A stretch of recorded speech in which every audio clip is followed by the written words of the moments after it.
네, 감사합니다.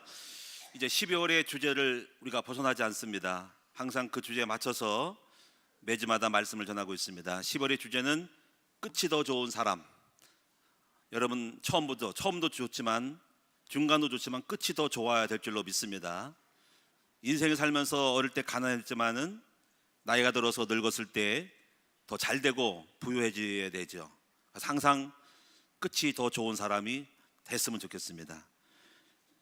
우리가 끝이 좋으려면 어떻게 될까요? 우리가 이제 끝에 대한 종말을 주의해 봐야 됩니다. 사람들의 종말, 그리고 미래를 알아야 되죠. 어떤 트렌드로 어떤 흐름으로 흘러가는지를 아셔야 됩니다.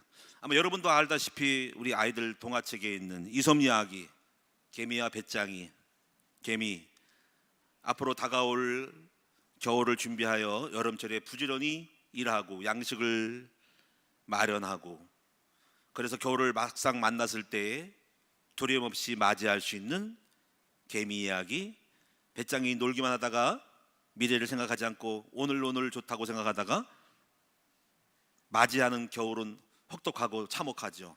그리고 남의 신세를 질 수밖에 없고 남에게 가서 구걸할 수밖에 없는 신세가 되는 모습은 좋지 않죠. 그래서 오늘 우리는 성경에도 보면은 개미에게서 배우라라는 말이 많이 나옵니다. 오늘 본문의 이야기의 핵심은 바로 제자들이 예수님께 앞으로 종말에는 어떤 일이 있을 것입니까? 라고 말했을 때에 거기에 질문에 대한 답변입니다.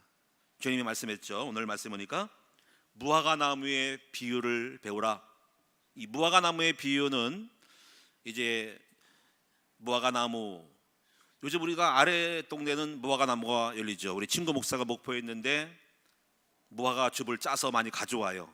근데 좀 너무 달아서 많이 못 먹겠더라고. 근데 하여튼 간에 재배가 되고 있어요. 근데 무화과 나무를 보면은 이제 잎이 연해졌을 때 여름이 가까웠다 하는 것을, 잎의 색깔과 변화를 보고 여름이구나 아니면 초여름이구나 여름이나 알고 거기에 따라서 여름이 온 줄을 알죠. 이렇게 말씀하신 이유는 말세에는 징조가 있다라는 거, 징조, 여러 가지 징조가 있다라는 거예요. 그 징조에 대해서 오늘 예수님이 앞으로 주님이 재림하기 전에 일어날 수 있는 사건들이 쭉 있어요. 그 내용을 지금 제가 말씀드리고자 하는 건 아니고, 오늘 미래를 예측을 하고 미래에서 일어날 수 있는 일들을 보고 어떤 결과가 나올 것인가라는 거. 여러분 지진도 마찬가지로 큰 지진이 일어나기 전에 간헐적 지진이 날 수 있는 것들, 그걸 보고 통계가 중요해요. 통계를 보고서 확률을 보는 거죠. 통계를 보고 이럴 때 언제 일어났을 거라고 하는 과거의 추정치를 가지고 대입시켜 가지고 앞으로 일본 대진이 몇 년 만에 백두산이 지진이 있겠구나라는 거를 관측하는 거거든요. 통계가 굉장히 중요한 얘기죠.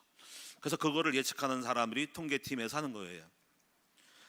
그래서 저는 여러분들에게 미래를 우리는 성경에서 알아야 한다는 거죠. 그리고 미래의 징조를 보고 미래를 준비하라는 것이죠. 오늘 여러분이 이제 미래를 충분히 알기 위해서 오늘 성도님들이 가장 기본적으로 알아야 될 것은, 여러분이 현실과 좀 동떨어져서 하더라도 일단 한 번쯤은 계시록을 여러분이 꼭 파악하셔야 돼요. 계시록.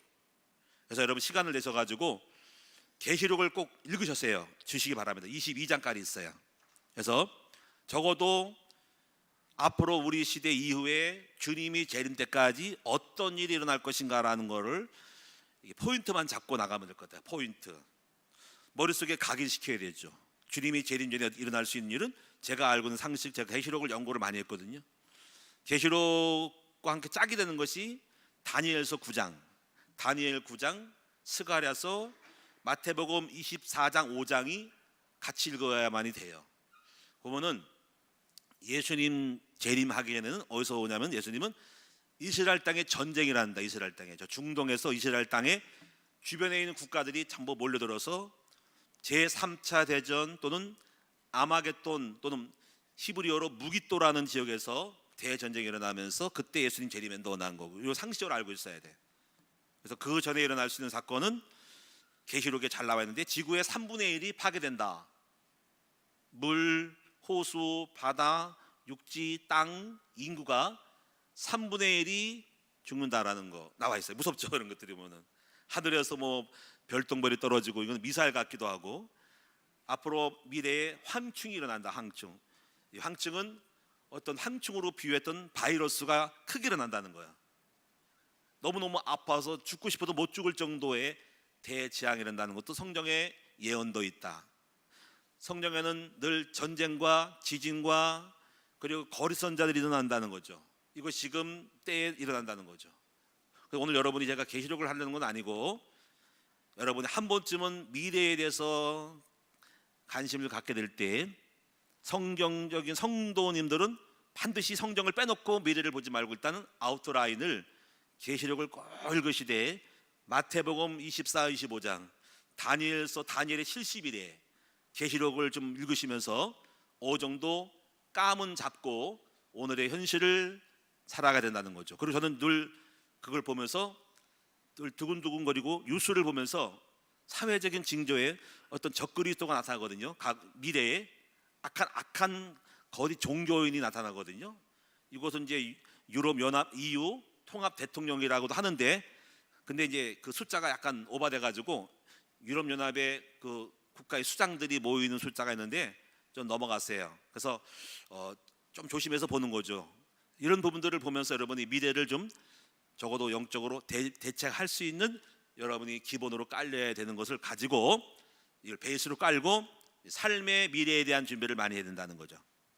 자, 그런데 우리 성경을 좀 먼저 보시면은요, 성경의 미래를 대비를 잘한 사례들을 뭔가 좀 살펴보고, 오늘 저는 여러분에게 우리는 이제부터 무엇을 그럼 준비할 것인가라는 것들을 방향을 잡아보도록 하겠습니다. 여러분, 성경에도 보면은 미래를 예측을 잘해서 출세한 사람이 많이 있죠.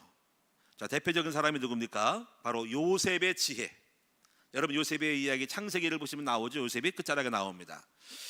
요셉이란 사람이 늘 성령 충만하고 꿈을 꾸죠. 미래를 많이 보죠. 그래서 꿈쟁이, 꿈을 해석을 잘하잖아요.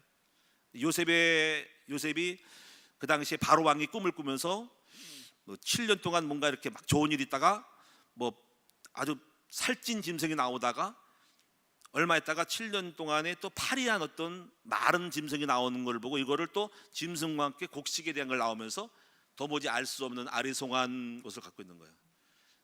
이때 요셉이라는 사람이 감옥에 있다가, 그 관원장이 감옥에 같이 동무로 있다가 꿈의 해석을 박사들을 부르다가 안 타니까 요셉을 부르다가, 요셉이 불러들여서 꿈을 해석하라 할 때 요셉이 이렇게 말하잖아요.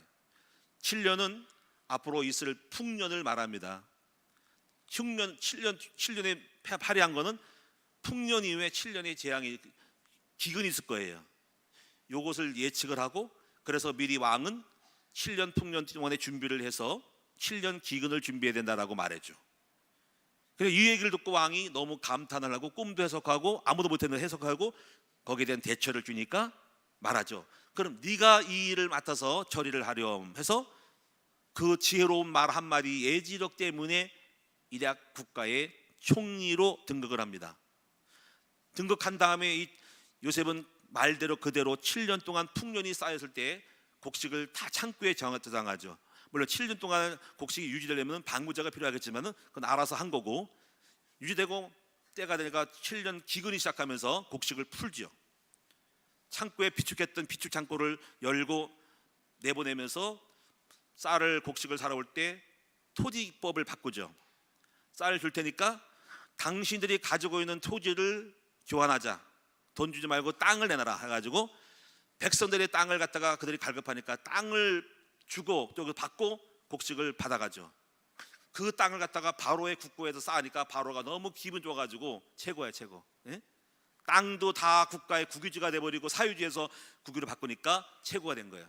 그래서 요셉을 신뢰하고 요셉이 총리 역할을 잘하면서 이제 그 사람 때문에 이스라엘 민족들이 70명의 인구가 가족들이 다 애굽으로 이주하면서 그 왕의 보호 우산 밑에서 200년 동안 자라면서 200만 명이라는 인구가 애굽의 우산 밑에서 요셉 때문에 성장해 나가죠. 이것이 중요한 역할이었다는 거죠.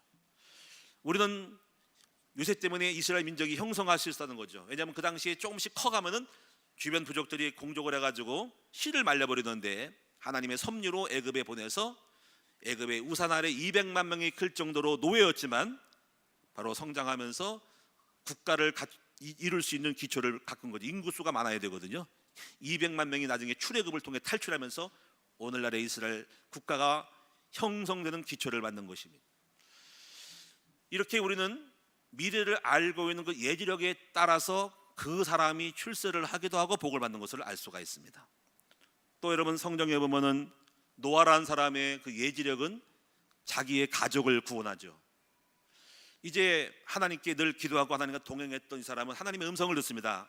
하나님 말씀하기를 120년 후에 이 땅이 너무나도 악해서 동성애도 많고 폐역하고 악한 영이 임해가지고 이 땅을 쓸어버릴 거야, 물로 쓸어버릴 거야 라는 음성을 들으면서, 그때는 언제냐면 120년 후가 될 거라고 예언을 받습니다. 이게 바로 기도하는 사람에게 가르치는 예지력이라고 하는 거예요. 하나님은 기도하는 사람에게 하나님의 뜻을 알려주기도 해요. 하나님의 계획을, 미션을 알려주고, 그리고 알려주고 이루시는 거거든요. 근데 누구에게 알려주냐? 하나님의 종들에게, 영적으로 안테나를 세운 사람에게, 주파수를 올린 사람에게, 영의 사람에게 음성을 주고 오는 거예요. 그래서 많은 사람 중에서, 물론 그 당시 인구가 많지 않겠지만은 노아만이 하나님의 음성을 듣고 120년 후를 홍수를 준비를 하는 거죠. 그리고 산에 가서, 나무가 많으니까 산에 가서 배를 짓죠. 그래서 그 당시에 고페르나무, 잣나무, 상하지 않는 주로 잣나무, 그 다음에 역청, 중동 지방에 석유 많이 나오니까 그 찐득찐득한 그걸 갖다가 잣나무로 짓고 역청을 발라서 방수를 하면서 120년 동안 나무로 짓죠. 수공업으로 다 짓잖아요. 그래서 사람들이 미쳤다 그러죠. 아니 지금 무슨 청청대낮에 산에다가, 그것도 산에다가, 바다도 아니고 산에다가 배를 짓노 하고 머리가 이상한 사람 아니야 라고 했을 때, 결국은 120년 후에 정확하게 비가 내리면서 온 지구 천지가 다 홍수로 뒤덮이면서 인구가 멸절할 때 바로 노아만 살아나게 됩니다.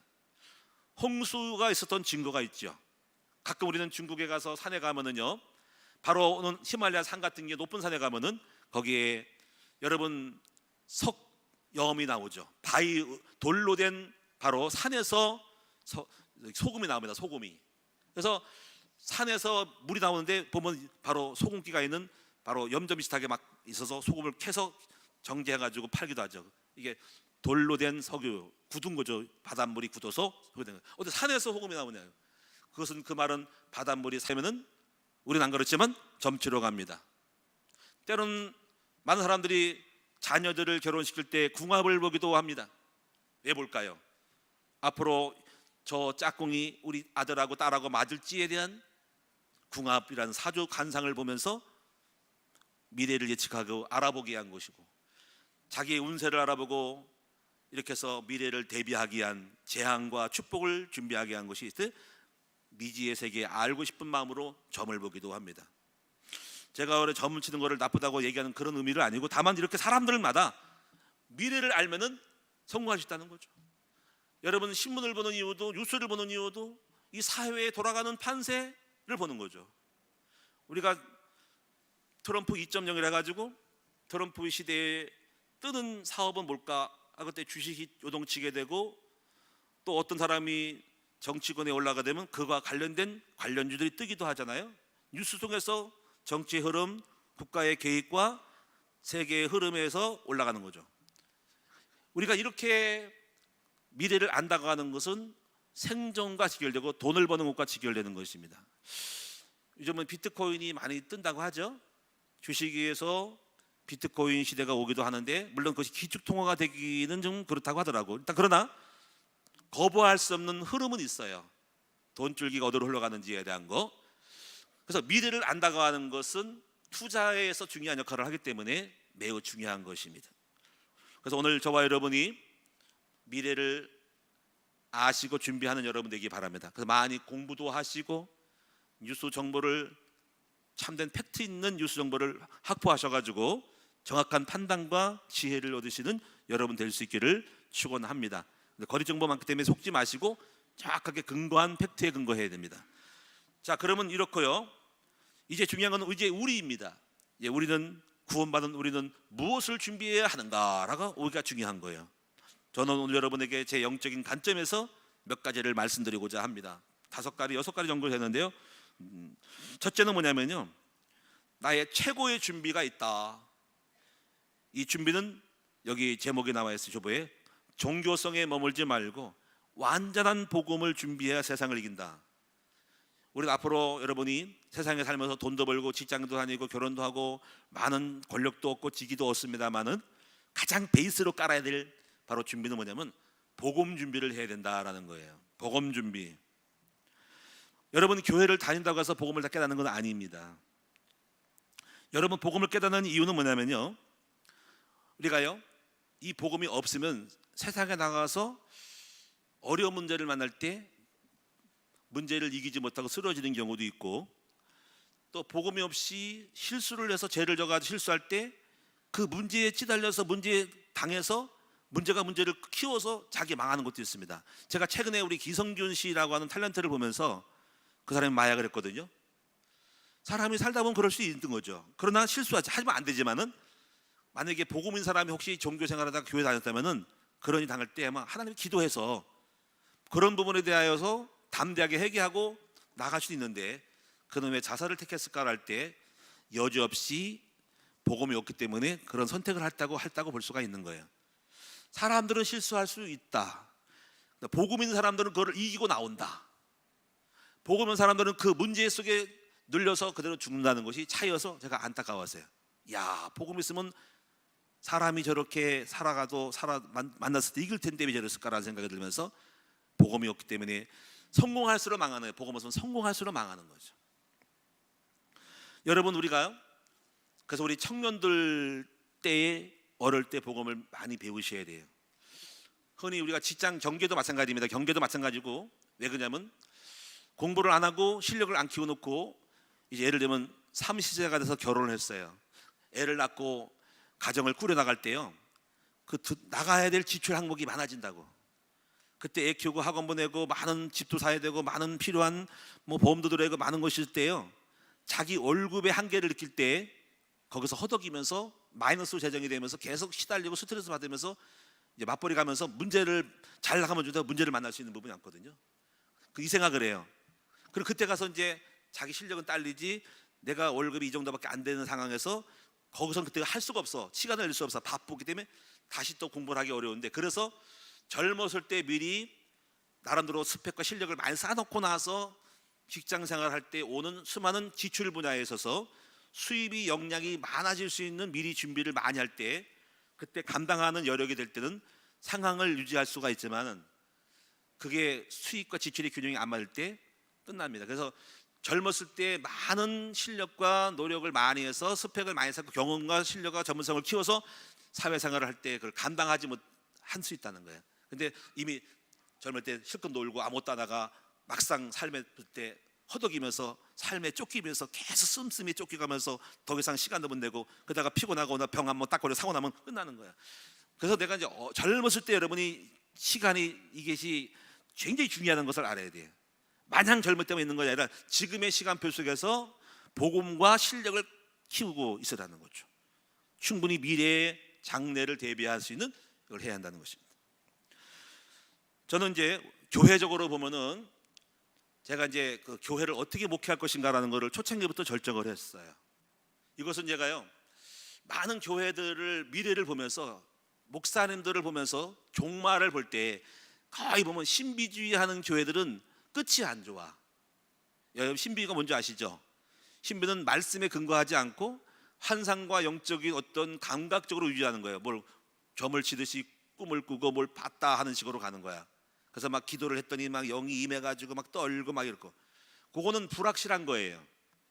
그거는 악령이 역사할 수 있고 하나님도 역사하지만 미지수예요. 알 수가 없는 거예요.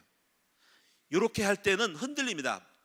본질과 말씀의 정확한 진실함에 벗어나서 예상이 있다는 걸 인정할 때 혼란이 올 수밖에 없어. 그래서 내가, 그리고 그렇게 된 사람들이 신비주의하는 교회들은 교만해지고 자기가 만을 받기 때문에 파당이 생겨요. 그 사람을 따라가게 되면서. 그래서 교회가 무너집니다.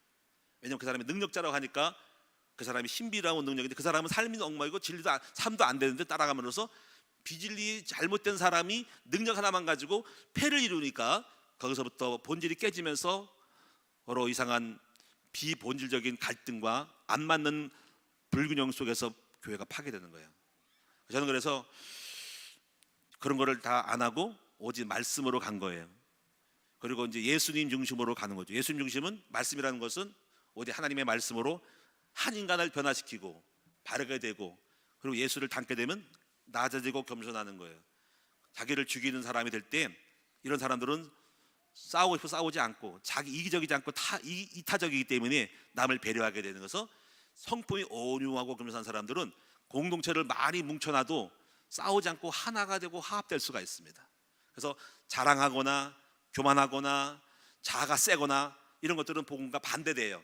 그래서 계속 복음적인 거를 가르치고 푸시를 할 때 그리스도를 닮은 사람들이 모인 중심적인 사람들은 그 울타리 안에서 견고하게 찰떡궁합으로 마치 여러분이 메주처럼 잘 쓰여져서 부서져서 하나가 될 수 있는 거예요.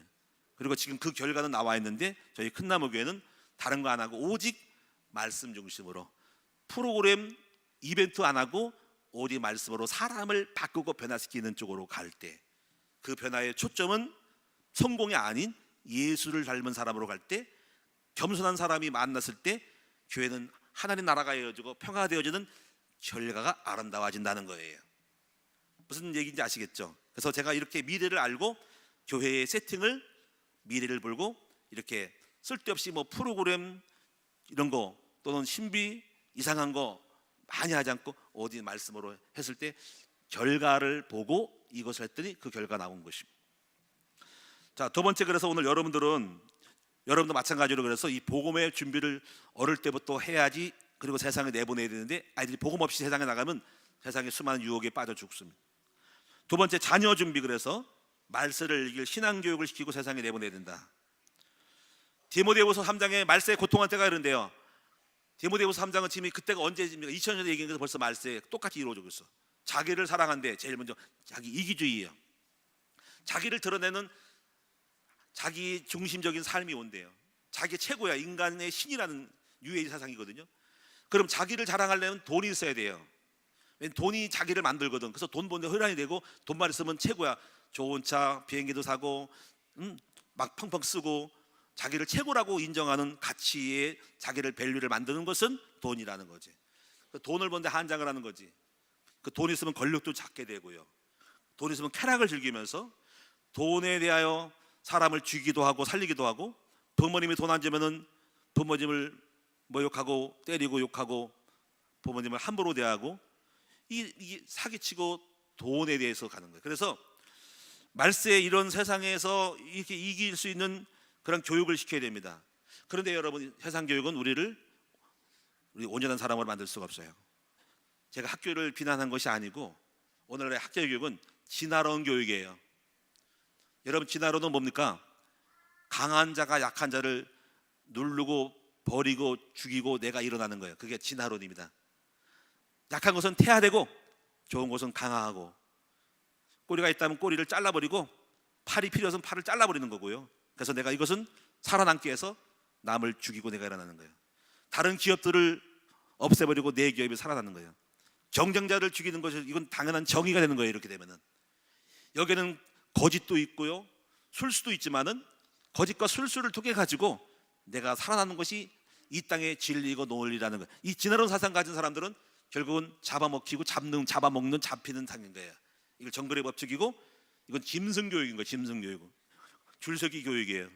다른 사람은, 약한 사람은 무능한 거고, 장애인들, 못 배운 사람들은 무능한 것뿐이고, 그런데 밥이고 내 쪽 노릇하는 거야. 그러나 창조론 교육은 달라요. 한 사람이 신체 연약하고 머리가 나빠도 존귀한 하나님 형상 가진 사람으로 존귀하고 고귀하고 더불어 같이 사는 거고, 근데 진화론 교육은 아니거든요. 그래서 세상 교육을 받은 아이들은 그 진화론 사상에 알게 모르게 마인드를 박혀가지고 내가 살게 너를 죽이는, 사기를 쳐서 네가 가족이 파괴하든 자살하든 간에 상관없이 나만 잘 살면 된다. 내 기업이 잘 살면 된다. 내 국가가 잘 살면 된다. 남의 나라는 죽여도 내가 짓밟아 정복해가지고 우리나라 영토를 확장하는 논리가 이 땅에 판배하고 있는, 이런 진화론 사상을 가진 가장 중요한 것이 공산주의라는, 이런 사상에 있는 사람들은 삶 속에서도 아주 잔인하잖아요. 이혼을 밥 먹듯이 하지요. 왜? 여러분 결혼했는데 그런 사상이 있으면 내 아내가, 내 남편이 무능해, 그럼 더 좋은 남편, 좋은 아내가, 여자가 있으면 그걸로 따라가고 버리는 거예요. 이게 잔인한 거예요. 왜냐하면 이것이 정의고 논리고 당연히 내 삶을 위하여 나는 좋은 걸 택했다는 거죠. 이걸 우리 아이들이 가서 배우는 거예요. 학교 교육이 훌륭하지만 아이들 더 이상 가르칠 수가 없어요.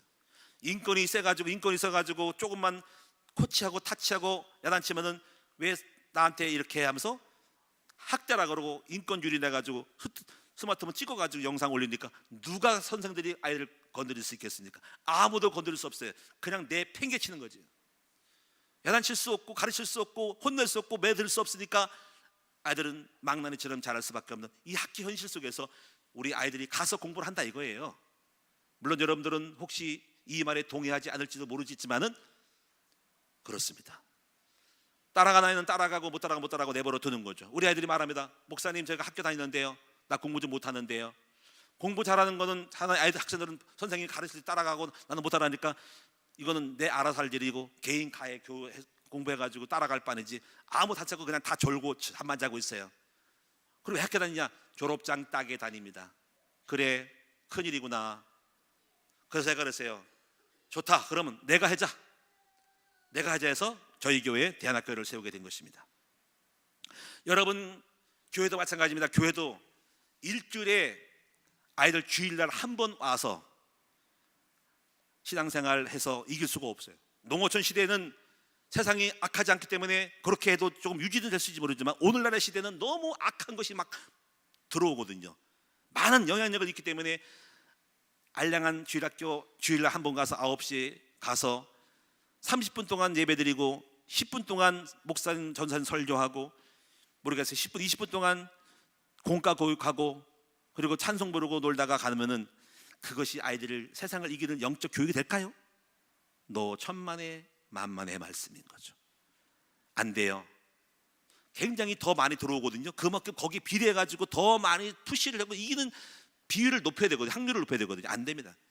저는 그래서 우리 아이들을 잡아내기 위해서 토요일 날 청소년들은 학교를 세웠습니다. 신학교를 세워서 3시간 동안 잡아다가 놀토 잘 돼가지고 공부를 시키고 지금도 해오고 있고, 그리고 우리 아이들을 절대로 놓칠 수가 없잖아요. 우리 소중한 아이들 여기 교회에 우리 몇 명입니까? 200명, 300명 아이들이 그대로 내버려두란 말입니까?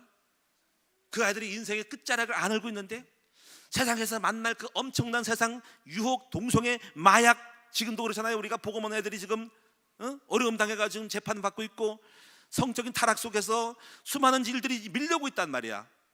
이거 애들 방비해야 된다고. 저는 그래서 선택을 했어요. 우리가 가르쳐야 되겠다. 그래서 우리 교회 대안학교를 시작했고 이제 그런 미션을 달성하려고 합니다. 아이들을 채고 가는 명문학교를 세우고 싶어. 초등학교를 내년 시작하고 중고등부 아이들을 시작하고 있고 여기에 올방에서 앞으로 여기 아이들을 여러분 영적인 거장으로 세상을 이길 만한 영의 사람으로 지성과 인성과 성품을 갖춘 아이로 탁월한 전문성을 갖춰서 세상의 탑 클래스에 내보낼 수 있는 아이로 인재를 양성할 거라 이 말이에요. 아멘.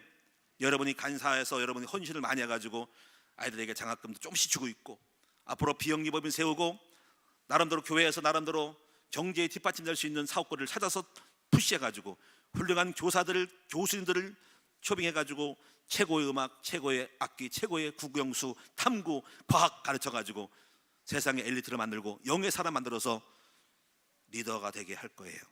세상을 바꿔버릴 거라는 거죠. 할렐루야. 저는 이 일을 하고, 왜냐하면 내가 세상을 내가 보니까 이걸 안 할 수가 없어. 내가 만약에 안 하면 나는 간첩 목사야, 이상한 목사야. 나 하나 잘 먹고 잘 살고 끝내면 되는 거야. 그런데 안 그렇거든. 이 소중한 아이들, 눈이 쪼롱쪼롱하고 통마하고 목사님 기도해 주시오 이렇게 애 오는 아이들을 그대로 내버리면 안 돼. 뭔가 대책을 세워야 된다고.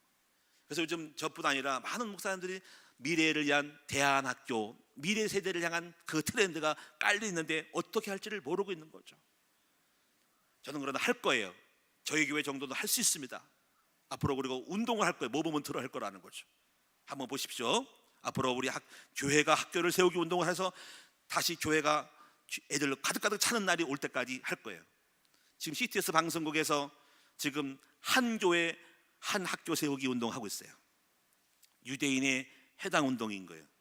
해당 운동은 예배드리고 그리고 학교 공부를 하는 동의 두 가지를 하는 것이 왜 교회가 예배만 드립니까? 모든 공간을 활용하여 교육센터로 바꿔버릴 수 있도록 해야 되고, 이 건물이 여기서는 강단이 돼야 되고, 각 교실은 아이들 졸업 교실 반이 돼야 된다는 거지요. 물론 법적인 문제가 있겠지만 이건 바꿔보면 되거든요. 여러분, 앞으로 우리 미래의 교회의 사활은 아이들을 키우는 데 달려있다. 유럽교회는 이미 후대를 먹혀가지고 전부 이 대교회, 유명한 교회들이 전부 나이트클럽 되고 쇼핑몰 센터 되고 카페가 돼가지고 초토화돼 버렸다. 우리 교회가 답습하고 있다. 한국교회가 교회마다 주일학교가 없다. 주일학교가 없어. 애들 없어. 예배 애들 없어. 정말 없어요. 큰일이잖아. 여러분, 이런 심각성을 알고 지금 우리가 이 숙제를 안 풀고 오늘로 만족해버리면 우리 미래는, 교회는 텅텅 비고 여기도 없어. 이 건물 유지 어떨 거예요? 관리. 앞으로는 큰 교회를 너무 지면 안 돼. 적당히 짓고 후대들의 투자를 하고 콘텐츠를 개발해서 교회가 아이들 올 수밖에 없게 만들어야 된다 하면 미래를 대비하는 거예요. 그래서 여러분도 이걸 알고, 그렇다고 여러분 세상 학교를 나쁘다 하는 게 아니에요. 오해하면 안 돼요. 다만 제가 보는 관점에는 부족함이 있다는 걸 알고 새로운 대안을 하는 거예요. 그 대안학교야. 근데 대안학교가 돈이 너무 많이 들어가서 대안이 아니야. 요즘 기독교 학교에서 하는 대안학교는 입학금 1000단위가 넘어가고 매월 학비가 150, 200 들어가기 때문에 서민들은 할 수도 없다. 이거는 대안이 아니라 고급 귀족 학교다.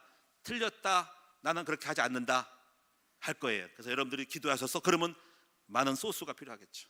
함께 기도해서 만들어 갑시다.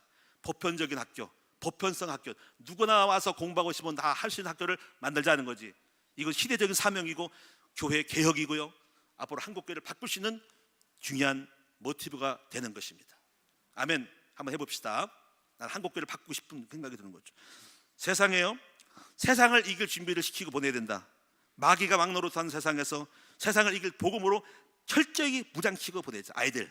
그래서 요즘 유튜브 방송으로 이단 사상이 들어오고 잘못 영상 보고 사상에 감동받아가지고 신천지에 빠지고 잘못된 정치견에 빠져가지고 여러분 분별 없이 현혹되는 사람도 많고, 거짓 정보가 선동되어 있기도 하고, 음란 영상을 보기도 하고, 또 요즘은 유튜브로 마약 거래도 하게 되고, 동성애, 그래서 정신병 문제 걸린 사람이 쫙 깔려 있다. 이런 세대에서 가정에서 여러분 자녀들을, 지금 사춘기 자녀들을 둔 우리 부모들이 정신 차리고 영적으로 푸시를 안 해주면 알 수 없어요. 여러분은 위험한 세대가 온 거야. 아들 세상에 노출될 때 언제 어려서 강타 맞아가지고 충격받아가지고 올 수도 없는 거야. 여러분 대학가에서 MT 갔을 때 술 문화, 여러분 군대 가서 또 충격 먹고 오고, 나쁜 친구 만났을 때 그 아이의 게임에 따라서 잘못될 수 있고요, 잘못된 선택으로 해가지고 배필을 만났을 때 오는 결혼의 불화와 문제가 오다.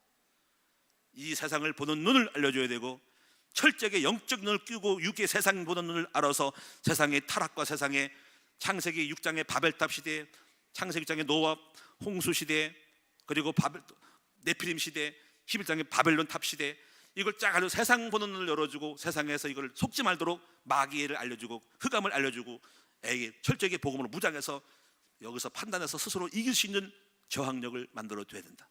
우린 그렇게 할 수가 있다. 아멘. 여러분 제대로만 보내주면 할 수 있다, 만들 거예요. 여러분 이제 네 번째는요, 이제 여러분이 어떤 준비를 하냐면 이제부터 응답받을 준비를 하셔야 돼요. 여러분이 응답 받아야 돼. 여러분 잘 돼야 된다고. 그럼 응답을 받을 준비는 뭡니까? 그럼 응답이 어떻게 오는지를 알아야 돼요. 응답은요, 하나님의 음성을 통해 와요. 아멘. 혹시 여러분 그게 이해되고 인정되십니까? 여러분 여기서 간증할 것이 많지만 시간이 없어서 많이 못할게요. 예배 중에 홀로 기도할 때 하나님 음성을 듣습니다. 결혼도 그렇게 했고요. 제가 여기 정왕동 여기 정왕역 뒤에 오기 전에도 71평 땅에서 제가 목회했어요. 71평 땅에서 건물 124평을 짓고 3층 건물을 목회했는데 예배당 평수는 이만큼 40평.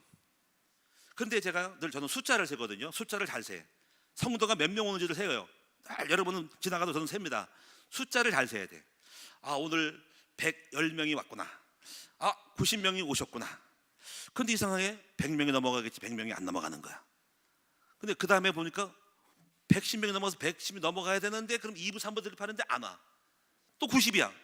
이게 몇 주가 한 달 반복돼 가지고 성도님들 다 가신 다음에 제가 홀로 앉아서 강대상에 가서 기도해서 하나님 무엇이 문제입니까?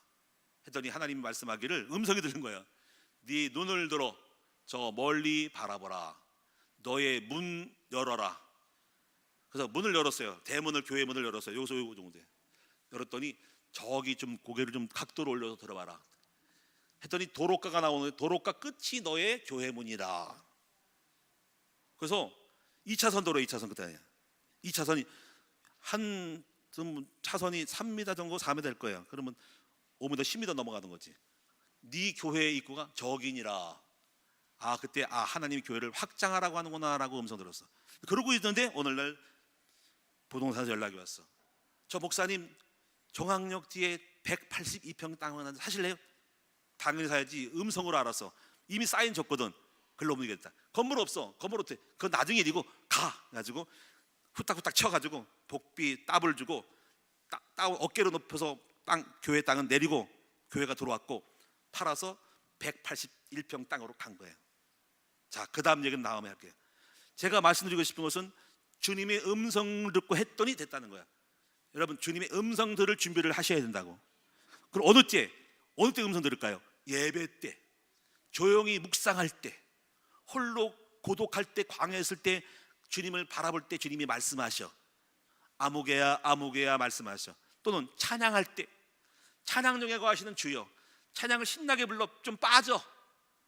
스마트폰 보지 마시고 빠져. 열심히 찬양하고 같이 호흡하면 영이 임하고 그때 주님의 음성이 팍 들어와. 할렐루야. 나 많이 들어왔어 가지고 여기 개척할 때도 주님이 들어와서 여기 움직인 거야. 그 얘기하자면 끝이 없어. 하나님은 음성으로 역사하신다. 감화감동으로 역사하신다. 그것을 준비하는 여러분 되시기를 축원합니다. 하나님은 지금도 여러분에게 말씀하고 있어요. 돈을 벌 수 있는 거, 축복받을 수 있는 거, 여러분 자녀를 향하여, 여러분 미래를 향하여, 건강을 향하여, 여러분 장래를 향하여 주님이 아시고 계셔. 그리고 말씀하실 거예요. 근데 여러분이 안테나를 못 세요. 안테나 주파수를 맞춰야 될 거 아닙니까? 영적인 안테나를 맞추고 늘 주의 임재 안에 거하는 상태가 될 때 주의 음성을 들어. 저는 길거리에서 들어. 길거리에서.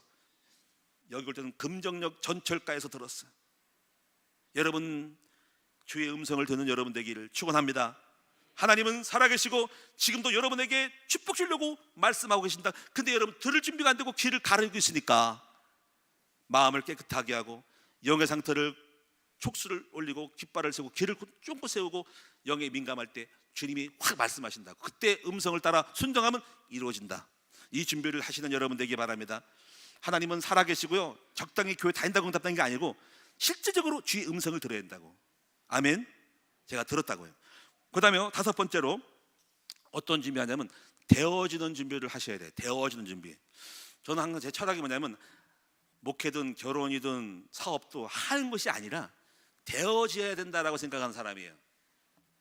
여러분, 얼마나 차를 끌고 가려면 힘듭니까? 내가 봉고차를 어깨에 메고 줄 매가지고 끌고 가. 그렇죠? 그러면 되어지는 걸 알아야 되겠죠? 그러면 그 차를 되어지는 것은 그냥 올라타서 시동 걸고 발로 누르면 가는 거야. 엑셀을 누르면 가잖아. 그래서 저는 교회를 하면서 어떻게 되어질까 해서 되어지려면 되어지는 조건이 있죠. 그걸 찾는 것이 지혜죠. 저는 그걸 시스템이라고 하는데요, 좀 연구 좀 많이 했어. 왜냐면 하나님, 교회는 어떻게 돌아가느니까 교회 순환고리가 있다고. 그거는 4가지인데 첫째는 뭐냐면 일단은 교회는 나가서 전도를 해야 돼.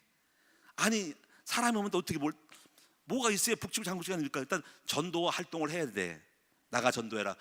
그럼 전도해서 왔어. 그럼 끝이야? 전도한 다음에 양육을 하고 키워야 돼. 그렇죠? 그 양육해서 그럼 끝이요? 아니에요. 훈련시켜야 돼. 디사이플 훈련시켜야 돼. 여러분, 그럼 훈련은 끝이요? 아니에요. 다음에 훈련된 사람을 파송해야 돼. 이게 4가지 시스템이에요. 한번 따라합니다. 전도하고, 양육하고, 훈련하고, 파송한다.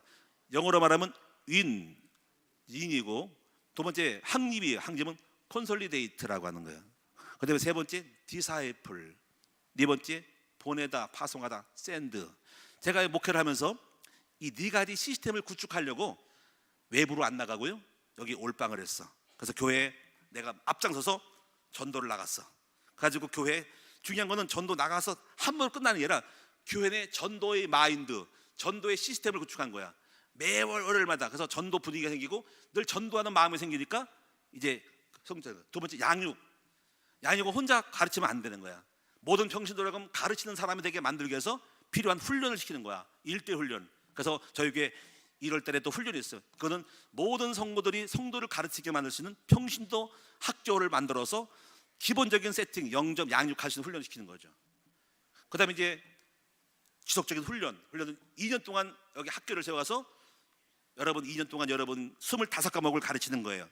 그래서 여러분이 2년 동안 지금 4학기를 해서 4개월 동안에 1학기 제자훈련, 2학기 군사훈련, 3학기 대상산, 4학기 사도훈련 해가지고 여러분 학비도 내고 하는 거예요. 이래 가지고 훈련해가지고 그러면 훈련 끝나? 안 해요. 평신도를 그럼 일거리 배치시켜요. 일터를 줘야 됩니다. 일터를. 자기 현장이 없으면 죽어요. 그래서 우리 평신도력은 목장과 교구장을 세워서 이 가지를 구축하고 이걸 계속 돌리는 거, 한 해 동안 돌아가는 거예요. 또 새해가 되면 전도하고 양육하고 훈련하고 파송하고 눈덩어리처럼 커지는 거야. 그 시스템이야, 시스템. 강대상은 계속 이 네 가지 마인드를 복음을 심어주고 계속적으로 움직여주고 30년 동안 왔어요. 우리 두 부부가 시작했다가 여기까지 왔어요. 시스템 돌아가는 거예요. 시스템. 그래서 데워지게 만드는 거야. 지금 데워져. 가만히 있어도 목사님 안 피곤해. 지금 저절로 돌아가. 전도 활동 안 나가도 올해 175명, 6명, 180명 돌파를 해야 돼. 강조 안 해도 돌아가. 자동으로 제가는 거기에 관리하고 책자 만들어 가지고 공부하러 갈 때 초책자서 써먹으라고 실탄 공급하는 것밖에 없어. 카페 가보세요. 책자 많이 만들어놨지.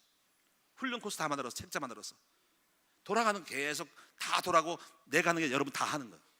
이걸 시스템이라 그래. 더 데워지게 만들어라. 데워진 조건이 있죠. 데워도 목사의 설교, 목사의 성품, 교회 분위기, 주차장 이게 다 필요하잖아요.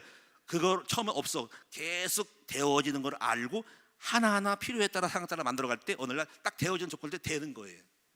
한번 따라합시다. 사업도, 목회도, 결혼도 데워져야 된다. 결혼합시다. 남자를 쫓아가지 말고 남자가 오게 만들어. 아멘. 혹시 결혼하고 싶은 사람들은 나는 왜 남자가 안 올까? 안 올만하니까 안 오지. 한번 매력적으로 꾸며봐. 머리도 다듬고 좀 날씬하고 예뻐져봐. 오지 말아도 따라와. 무슨 말 알겠죠? 항상 연애할 때도 따라가지 말고 따라오게 만들어. 날 따라와. 나 안 오면 너 손해야. 이렇게 만들어줘. 아멘. 우리 총각들 처녀들 나는 왜 결혼 못할까? 한번 생각해봐. 왜 안 올까? 이유가 있어. 월급만 봐도 오고 싶은 남자가 돼야 돼. 아멘. 될 거야. 그러면 뭘 준비해야 됩니까? 스타일부터 바꿔. 스타일. 자, 머리 멋지게 해버려. 멋지게. 몸매 살 다 빼. 말 부드럽고 친절하게. 그리고 중요한 거는 돈을 좀 벌어야 돼. 직업. 아멘. 여성들, 나 가끔 여성들 보면요, 전도라고 하는 여성들 보면요, 나 머리 깎아주고 싶어. 아니 좀 파마 좀 하지. 저래서 오겠어 머리가? 내가 옛날에 한번 끌려갈 뻔했어. 제가 안양에서요 어디 신학교 강의를 가르는데요, 공원에서 시간 앉아 있으니 이쁜 여자 둘이서 딱 오는 거 있죠. 너무 이쁜 거 있죠. 머리 그냥 염색 딱 해가 타고요. 안녕하세요 사장님. 그러다 보는데 가슴이 떨리더라고. 그래가지고 제가 넘어갈 뻔했어. 교회 목사 때려치고 끌려갈 뻔했어. 이야, 내가 교회 돌아와서 결심했어. 근데 우리 성도들 여자들은 뭐야? 전 돌아가는데 머리는 휘날려버리고 묶지는 않고 그냥 흐스러져가지고 몸빼만 입고 누가 오겠어? 예쁘게 입고 해야 돼. 멋있게. 남자를 홀릴 만큼 홀리면 이상하지. 좀 바꿔버려. 좀 오늘부터 갱신합시다. 밖에 나가면 다 쳐다보게 만들어. 아멘. 염색도 하고 여러분 점도 빼고 깎고 다듬어. 나쁜 게 아니에요. 멋있게 만들어야 됩니다. 돈이 들어가서 그렇지. 그러나 잘해야 됩니다. 성형술 잘해야 됩니다. 저는 그러나 인생을 갱신하고 자기를 만들어 가야 된다고 생각하는 거죠. 아멘. 한번 따라합시다. 우리는 억지로 안 되는 것을 하려고 하지 말고 되어지게 만들자. 이런 방향으로 가면 오늘날 되어진다니까. 그러면 저절로 그 식당에 갈 수밖에 없고요, 교회 올 수밖에 없고요, 정말 목사님 교회 올 수밖에 없는 사람이 되는 거야. 그럼 나를 갱신하고 바꿔야 한다니까. 사업 하려고 하지 말고 될 수밖에 없는 업종 선택과 판매와 이걸 맞춰서 하면은 그 물건을 살 수밖에 없게 만들어야 된다는 거지. 아이고 내가 지금 마지막 6번째, 마지막은요, 뭘 준비하시냐면 오랫동안 크게 쓰임받을 준비를 하셔야 한다는 거죠. 준비가 되면 누구나 불러서 씁니다. 저는 그래 항상 인간관계가 중요한데 늘 겸손하고 낮아진 자세로 하고 늘 여러분 사람들이 쓰려면요 일단 이거 좀 까다로운 사람 되면 안 돼. 깨까다로운 사람, 쓰기 어려운 사람 되면 안 쓰임 받아요. 좀 잘난 척하지 마세요. 좀 못난 척을 하세요. 그래야 누군가 도와주실 분 국률의식이 들어가야 돼. 똑똑한 척하면요 사실 시집도 못 가. 죄송해요, 똑똑한데 나 똑똑하지 않은 척하고 약간 모른 척 해야지 남이 도와주고 싶어서 굳이 하려고 오는 거야. 그래서 약간 허물어져. 똑똑한 척하지 말고 까시럽지 말어. 따지 말어. 알았어요, 무조건 따라서 할게요 하면은 다 좋아. 근데 따져, 까시래, 깨까들어와, 꼬장꼬장해 그러면 저 사람은 못 쓰겠다, 쟤랑 일하면 큰일 나겠다 싶어서 안 쓴다고요. 왜 그걸 모를까? 저도 지금 많은 그 교회 시에 막 기독교 목사님들하고 들어가지만은 항상 낮은 자세로 저희 교회보다 좀 약하지만 겸손하게 항상 부드럽게 교만하지 않게 하면은 다 좋아요. 팬이 되는 거야. 두 번째는요, 자기 관리를 잘 하셔야 돼요. 그리고 규모 있는 사람들이 돼야 되고 성실함을 갖출 때 한번 본다고 저 사람 참 규모 있고 반듯하고 성실하고 날 때 신뢰를 갖는 거예요. 그리고 자기 실력을 좀 조금 입증을 해야 돼. 자기가 실력으로 조금 업적을 올리면은 그 사람 이제 일단 점수 따고 들어가니까 증거를 보이는 거죠. 일단 증거, 스펙을 좀 보여야 된다고, 자기 열매를 보여야 된다고. 오늘 하나님을 위한 비전을 좀 가지면은 사람 봤을 때 저 사람 비전 있네 하면 사람이 달려들지만은 비전이 안 보이면은 희망 없네 이러면 안 됩니다. 남편들은요 아내에 향하여 여보 이제 그만 살자 하면 끝나는 거예요. 여보 걱정하지 마라, 허풍이라도 좀 떨고 비전을 보여줘. 그래 우리 남편 비전 있다. 이렇게 항상 비전 로드맵을 제시하고, 항상 우리 연애할 때도 그래, 남자들이 뻔한 뻘짝가 되면 못 가, 장가 못 가. 그럼 여러분이 항상 꿈을 말해줘. 물론 진짜로 말해줘요. 진짜 갖고 있어야 돼. 그래서 할 때 저 남자 만나면 내가 인생이 좋겠다 이러면 되는 거죠. 그 비전을 가지고 있어야 돼. 비전을 만들어 인생을 좀 포부를 크게 갖고 그 비전을 로드맵을 만들고 막 설명해. 그러면 확 넘어간다니까. 할래? 넘어간다. 이상한 말인데. 야 이거 뭐 연애 얘기하자면 끝이 없는데 할까요 말까? 안 할게. 시간 없어서 못해. 다음에 할게요. 여러분 자신이 스스로를 한정짓지 말라. 무슨 얘기냐면요, 나는 벌써 은퇴할 때가 됐어. 뭔 얘기야 그게. 내가 아는 목사님 이런 거예요. 어떤 목사님이 이러는데 뭐 노예 뭐 높은 사람인데 목사님 나는 그냥 뭐 30명 50명 목회할게. 그래서 왜 50명 목회했더니 난 그릇이 그밖에 안 돼. 그래서 그릇이 어떤데 했더니 자기는 못하겠대. 그래서 아무리 이 목사님을 가르쳐도 안 되겠더라고. 그래가지고 알아서 하세요. 난 그래서 나는 30명 50명 가지고 목회 못합니다. 30명 오시면 애들 학비도 안 돼요. 대학교도 못 보내요. 그리고 선교사를 파송하고 하려면 돈 많이 들어갑니다. 나는 몇천 명 할 거예요. 이게 하거든요.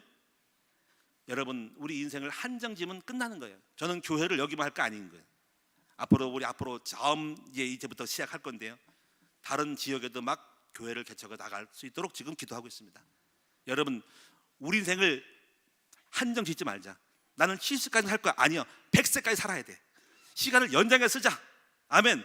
꿈을 가지고 자신을 포기하지 말고 여러분 건강관리하고 꿈을 갖고 미래를 펼치고 꿈을 얘기를 해주라고.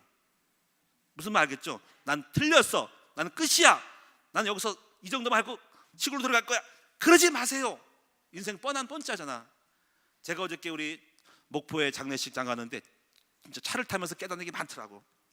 그 봉고차가요 요즘 나온 차라 시속 110km까지 안 가.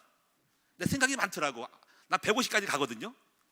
야, 이 차는 여전히 안정은 되지만 결과적으로는 110만 가서 뻔하는구나. 재미가 없더라고. 다음에 그 차 타고 가지 말고 150짜리 내 차를 끌고 가자. 내가 생각하면서 인생이 한정된 사람은 뻔할 뻔짜로 가면 재미가 없겠구나. 사람은요 꿈이 크고 비전이 높고 넓게 돼야만 희망이 있는 거잖아. 그렇지? 차를 비해서 죄송합니다만은 우리 차 나쁜 게 아닙니다. 안정은 되지만 뻔할 뻔짜 되지 말고 소망 있는 사람이 될 때 되는 거죠. 어때요? 여러분 저를 봤을 때 우리 이경 목사님은 끝났어 이거야? 우리 목사님은 이렇게 꿈이 커. 왜? 어쩌라고? 꿈이 큰데 뭐 말릴 거 있습니까? 가다가 못 가면 그만이지 뭐. 나 죽을 때까지 할 거예요. 아멘. 뭐 따질 사람 따져봐. 난 따르게 할 거야. 나는 여러분 쫓아나면 난 딴 데 가서 살 거예요. 나는 90세 이상 100세가 살 거거든요. 방법이 다 있지. 아멘. 나는 우리 인생을 한정 지지 말라.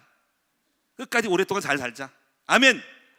여러분 자신은 훌륭한 분이 하나님이 함께하면 될 수 있다고 낙심하지 말고 담대하게 믿음으로 나아갑시다.